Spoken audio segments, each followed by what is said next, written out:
പൊള്ളി കുളച്ചിരിക്കാൻ തയ്യാറായിട്ടുള്ളൂ ഇടതുപക്ഷം. സുജിയ, നാണമില്ലേ എന്ന് എനിക്ക് ചോദിക്കാനുള്ളൂ. അപ്പൊ തുടങ്ങാല്ലേ?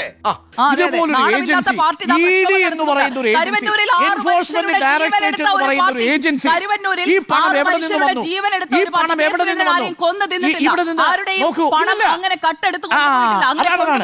അല്ലല്ല, ഇത് കള്ളപ്പണമല്ല, ഇത് വെള്ളപ്പണ. ഇത് കള്ളപ്പണമല്ല, വെള്ളപ്പണ. എന്നിട്ട് കൊടകര കുഴൽപ്പണക്കേസിൽ പോലീസും ഇഡിയും സമർപ്പിച്ചിരിക്കുന്നത് പരസ്പര വിരുദ്ധമായ കുറ്റപത്രങ്ങൾ. 6 കോടി രൂപയുടെ കള്ളപ്പണം BJP ഓഫീസിൽ എത്തിയെന്ന പോലീസ് റിപ്പോർട്ട് തള്ളി. രാഷ്ട്രീയ ബന്ധത്തെക്കുറിച്ച് യാതൊരു പരാമർശവും ഇല്ലാതെയാണ് ഇഡിയുടെ കുറ്റപത്രം. അങ്ങനെ പടക്കടകുദാഹവ എന്തൊക്കെ മേളായിരുന്നു. ഒരു കേസിന്റെ അന്വേഷണം പൂർത്തിയാകുന്നതിന് മുൻപ് തന്നെ തങ്ങൾക്ക് താല്പര്യമുള്ള ആരെങ്കിലും, അതായത് കെ സുരേന്ദ്രനെ കൃത്യമായി ഇതിലേക്ക് പിൻ പോയിന്റ് ചെയ്ത് പെടുത്താൻ കഴിഞ്ഞില്ല എന്ന നിരാശയുള്ളവർക്കാണ് കൊടകര കെട്ടുപോയി എന്നൊക്കെ തോന്നുക. കെ സുരേന്ദ്രൻ ഇതിലേക്ക് വരണമല്ലോ. കെ സുരേന്ദ്രൻ വന്നാൽ മാത്രമല്ലേ അതിനൊരു ഗും വരികയുള്ളൂ. അതാണ് എല്ലാവരും കാത്തിരുന്നത്. Kodakara equal to K Surendran എന്ന രീതിയിൽ ഫ്രെയിം ചെയ്ത് കൃത്യമായി അയാളുടെ രാഷ്ട്രീയ ഭാവി അടക്കം നശിപ്പിക്കാനായിട്ടുള്ള നീക്കവും ആ രീതിയിലുള്ള ചർച്ചകളുമാണ് കാലങ്ങളായി നടന്നുകൊണ്ടിരിക്കുന്നത്. എന്തായാലും ഇപ്പോൾ ഇക്കാര്യത്തിൽ ഇഡിയുടെയും അതുപോലെ തന്നെ SITയുടെയും കുറ്റപത്രം സമർപ്പിച്ചിരിക്കുകയാണ്. ചില നേരത്തെ സത്യങ്ങൾ നുണയായിട്ടേ മറ്റുള്ളവർക്ക് തോന്നും. ഇപ്പോ സുജയുടെ ഈ ഡിഫൻസ് കേൾക്കുമ്പോൾ എനിക്ക് തോന്നുന്നത് ലയണൽ മെസ്സി എന്തുകൊണ്ട് സെഞ്ചുറി അടിച്ചില്ല എന്ന് ചോദിക്കുന്ന പോലെയാണ് സുജയുടെ ആർഗ്യുമെന്റ്. ഒന്നുമല്ല, നിങ്ങൾ ഞാൻ എല്ലാ ഉത്തരവാദിത്വത്തോടും കൂടി പറയാം. ലയണൽ മെസ്സി എന്തുകൊണ്ട് സെഞ്ചുറി അടിച്ചില്ല എന്ന മട്ടിലാണ് സുജയുടെ ചോദ്യം.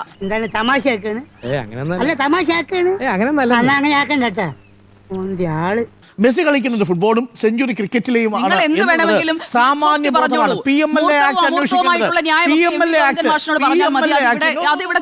PMLA ആക്ട് പ്രകാരം ഒരു കേസ് എടുക്കേണ്ടത് ആരാ? കേരള പോലീസാണോ? കള്ളപ്പണം വെളുപ്പിക്കലാണ്. അത് PMLA ആക്ട് പ്രകാരം അന്വേഷിക്കുന്ന അന്വേഷണ ഏജൻസിയായ എൻഫോഴ്സ്മെന്റ് ഡയറക്ടറേറ്റ് അന്വേഷിച്ചത്. അതിൽ വന്നില്ല. അതിനാണ് ഇപ്പോൾ ഇത്രയും ടെൻഷൻ. കേക്കൂ, PMLA ആക്ട് പ്രകാരമുള്ള ഒരു കേസിൽ കേസ് എടുക്കേണ്ടത് കേരള പോലീസാണോ അത് ED ആണോ? കേരള പോലീസ് എടുത്ത കേസിൽ എന്ത് കണ്ടെത്തി? അല്ല, BJPയുടെ തെരഞ്ഞെടുപ്പ് ഇങ്ങനെ ഇത്രയും പണം കൊണ്ടുവന്നെങ്കിൽ എന്തുകൊണ്ട് ആ കാര്യങ്ങൾ അതെങ്ങനെയാ വരിക? ഇത് കള്ളപ്പണമാണെന്ന് തെളിയിക്കേണ്ട ചുമതല ആരുടേതാ? കള്ളപ്പണത്തെ കുറിച്ച് അന്വേഷണം നടത്തേണ്ടത് ഇഡിയാണ്. പക്ഷേ ഇഡിക്ക് അത് കള്ളപ്പണമാണെങ്കിലേ തെളിയിക്കാൻ കഴിയൂ. അല്ലാത്ത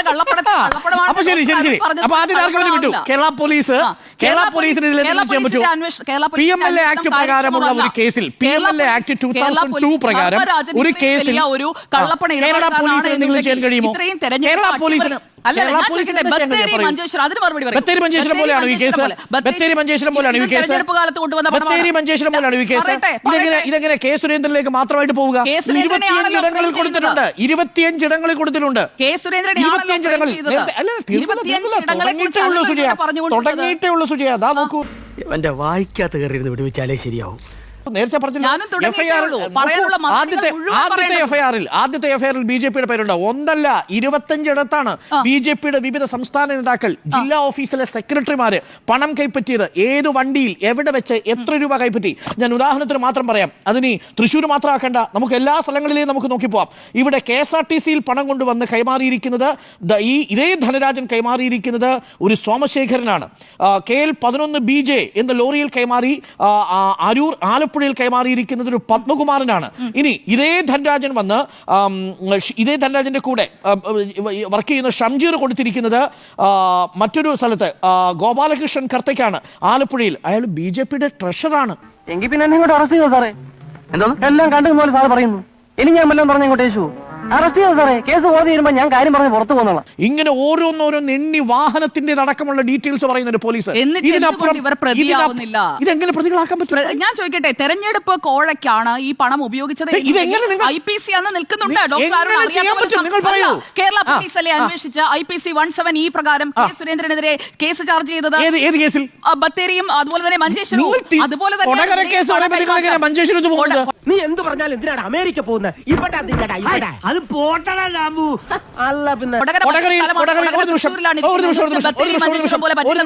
ഒരു നിമിഷം, ഇതിൽ ധർമ്മരാജൻ പറയുന്നുണ്ടല്ലോ, ഈ കൊടകരയിലെ കള്ളപ്പണം കവർച്ച ചെയ്യപ്പെട്ടതിന് തൊട്ടടുത്ത കൂട്ടിച്ചേർക്കലാണ്. കള്ളപ്പണമല്ല, ധർമ്മരാജന്റെ പിന്നെ കയ്യിലുള്ള- 25 ലക്ഷമാണെന്ന് പറഞ്ഞ എന്താ അല്ല, ധർമ്മരാജൻ ആദ്യം 25 ലക്ഷമാണ് നഷ്ടമായത് എന്ന് പറഞ്ഞത് അതെങ്ങനെയാണ് വന്നതെന്നുള്ളതിനെ കുറിച്ച് എനിക്കറിയില്ല. അറിയില്ല അറിയാത്ത കാര്യം പറയല്ലേ, എന്തിനാടാ ഇങ്ങനെ ഓരിയിടുന്നത്? അറിയാത്ത കാര്യം പറയല്ലേ, അറിയാത്ത കാര്യം പറയല്ലേ. അവിടെ വീണു ഉരുളല്ലേ. ഇന്ന് മുതൽ നമ്മൾ ഇവിടുന്ന് പിരിയുന്നു. നീ പോ മോനെ ദിനേശ്. സുജയ സാധാരണ സ്ഥലം വാങ്ങാൻ പോകുമ്പോൾ 3.5 കോടിയായിട്ട് കാറിലാണോ സഞ്ചരിക്കുന്നത്? അല്ല, എനിക്ക് ഈ പണമിടപാടില്ലാത്തത് കൊണ്ട് അപ്പൊ പണമിടപാടുള്ള ഒരു കേസ് അതുകൊണ്ട് തന്നെയാണ് ഞാൻ തുടക്കത്തിൽ പറഞ്ഞത് ഡിജിറ്റൽ ട്രാൻസാക്ഷൻ അല്ലാതെ 50,000 രൂപയ്ക്ക് മുകളിൽ ഡിജിറ്റൽ ട്രാൻസാക്ഷൻ അല്ലാതെ ചെയ്തിട്ടുണ്ടെങ്കിൽ അതിന്റെ പിഴയൊടുക്കാൻ എന്താണ് ഇ ഡി പ്രതിയാക്കാത്തത്? അല്ല, ED PMLA ആക്ട് അനുസരിച്ചാണ് അന്വേഷിക്കുന്നത്, അല്ലാതെ ആദായ നികുതി വകുപ്പാണ് അതിൽ കൃത്യമായി നടപടി എടുക്കേണ്ടത്. ആദായ നികുതി വകുപ്പ് ഈ കേസിൽ 4 വർഷമായിട്ട് വരാത്ത എന്താ? ഞാൻ ചോദിക്കട്ടെ, ആദായ നികുതി വകുപ്പിന്റെ അന്വേഷണം വരാത്തത് എന്താണ്? ആദായ നികുതി വകുപ്പ് ഈ വിഷയത്തിൽ അന്വേഷണം നടത്തണമെന്ന് ഈ പറയുന്ന രാജുവിന്റെ കത്ത് ഓഗസ്റ്റ് മാസം 2-ാം തീയതി കൊടകര ED തൊടുന്നില്ല, തലോടി വൈറ്റ് വാഷ് ആക്കി വെള്ളയടിച്ചു, പുട്ടിയടിച്ചു.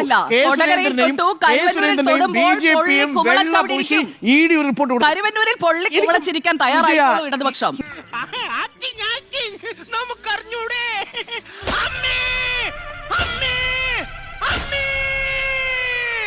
സുജയ, നാണമില്ലേ എന്ന് എനിക്ക് ചോദിക്കാനുള്ളൂ. ഇതുപോലൊരു ഏജൻസി ED എന്ന് പറയുന്ന ഒരു ഏജൻസി, എൻഫോഴ്സ്മെന്റ് ഡയറക്ടറേറ്റ് എന്ന് പറയുന്ന ഒരു ഏജൻസി, ഈ പണം എവിടെ നിന്ന് വന്നു? ഈ പണം എവിടെ നിന്ന് വന്നു? ഇവിടെ നിന്ന് നോക്കൂ. സുഹൃത്തുക്കളെ ക്ഷമിക്കണം, ഇത് കൊള്ളയാണ്, തട്ടിപ്പാണ്, പകൽ കൊള്ളയാണ്. അല്ലല്ല, ഇത് കള്ളപ്പണമല്ല, ഇത് വെള്ളപ്പണ.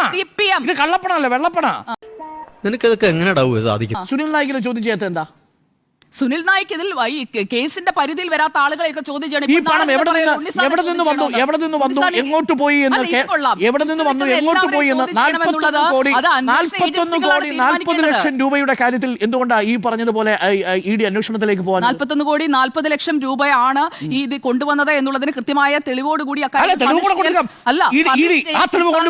കേരള പോലീസ് എല്ലാ തെളിവ് കൊണ്ട് പറ്റിയിട്ടില്ല. തെളിവുകൊണ്ട് നടക്കുന്ന കാര്യമല്ല സുജയ. ഇത് കേരളത്തിലെ ആളുകളെല്ലാം കണ്ടുകൊണ്ടിരിക്കുന്നത്. എന്റെ 3 ചോദ്യത്തിന് സുജയ്ക്ക് ഉത്തരവില്ല. ഒന്ന്, 25 ലക്ഷം എന്നുള്ളത് എന്തുകൊണ്ട് കള്ളം പറഞ്ഞു? 3 കോടി 56 ലക്ഷം എന്നുള്ളത് ധർമ്മരാജൻ എന്തുകൊണ്ട് കള്ളം പറഞ്ഞു 25 ലക്ഷമായി? ഉത്തരവില്ലല്ലോ. അത് ധർമ്മരാജൻ പറയേണ്ട ഉത്തരവാണ്. ശരി. നമ്പർ 2,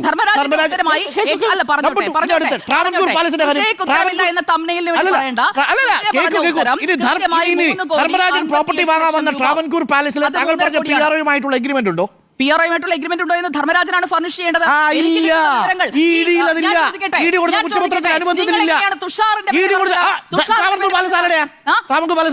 പാലസിലെ ഹോട്ടൽ വെള്ളാപ്പള്ളിയുടെയാണ് വെച്ചിട്ട് ഈ വാങ്ങാൻ തുഷാർ വെള്ളാപ്പള്ളിയുടെയാണെന്ന് ആര് പറഞ്ഞു? ട്രാവൻകൂർ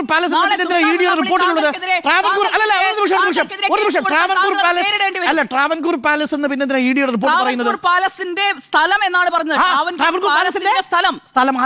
ട്രാവൻകൂർ പാലസിന്റെ സ്ഥലം, ആ സ്ഥലം മുഴുവൻ വെള്ളാപ്പള്ളി നടേശന്റേതാണെന്ന് താങ്കൾക്ക് ഉറപ്പ്? ട്രാവൻകൂർ പാലസിന്റെ സ്ഥലം സ്ഥലം ആ ലാൻഡ് ആർക്കാണ് ബിലോങ് ചെയ്യുന്ന? ട്രാവൻകൂർ പാലസിന്റെ, അതായത് താങ്കൾ പറയുന്ന അനുസരിച്ച് വെള്ളാപ്പള്ളി, ഞാൻ പറയട്ടെ, തുഷാർ വെള്ളാപ്പള്ളിയുടെയും അതുപോലെ തന്നെ വെള്ളാപ്പള്ളി എന്താണ് സുജയ എന്നല്ല, ഞാൻ പറഞ്ഞു പൂർത്തിയാക്കട്ടെ. തുഷാർ വെള്ളാപ്പള്ളിയുടേതാണ് ഈ ഡീൽ എന്ന് സ്ഥാപിക്കാൻ ശ്രമിക്കുന്നത് തെറ്റാണ്. എവിടെയോ എന്തോ ഒരു തകരാറ് പോലെ. ഞാൻ പോകുന്നു. Bye bye.